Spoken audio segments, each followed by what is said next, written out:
কালি ৰাজ্যিক বিজেপিৰ সভাপতিগৰাকীয়ে কৈছে যে এইবাৰ টিকটৰ ক্ষেত্ৰত সাৰ্ভে ৰিপৰ্ট যি আহিব সেইমতে টিকট পাব, যিসকলে ভাল কাম কৰিছে টিকট পাব আৰু গণ্ডগোলীয়া বিধায়কৰ টিকট পতা যাব। কেনেকুৱা বিজেপিৰ তেনেকুৱা নেকি এনেকে ধৰণৰ এই নীতিটোৱে শুদ্ধ নীতি না,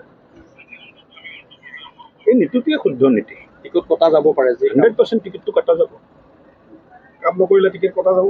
যাৰ যিজন বিধায়কে গণবৃত্তি হেৰুৱাইছে, ৰাইজৰ লগত সম্পৰ্ক ভাল ৰখা নাই, অভিমান আহিছে, পাৰ্টীয়েতো এই বিধায়কক টলাৰেট নকৰে নে, এই বিধায়ককটো গ্ৰহণ নকৰিব। লিষ্টখন দীঘলীয়া হ'ব নেকি এইবাৰ টিকট কটাৰ? চাওক, লিষ্টখন দীঘলীয়া হয় নে নহয় সেইটো লিষ্ট ওলালেহে গম পোৱা যাব। লিষ্ট নোলালে কেনেকে কোৱা যায়? কালি যিখন মুখ্যমন্ত্ৰীৰ সৈতে বৈঠক আছিলে, মুখ্যমন্ত্ৰীয়ে এই কথাটো কৈছে যে মই কাৰো মুখলৈকে নাচাওঁ, যদি ৰাইজৰ আচলতে আস্থা হেৰুৱাইছে। মানে অকল অসমৰ ফালে চাব লাগে।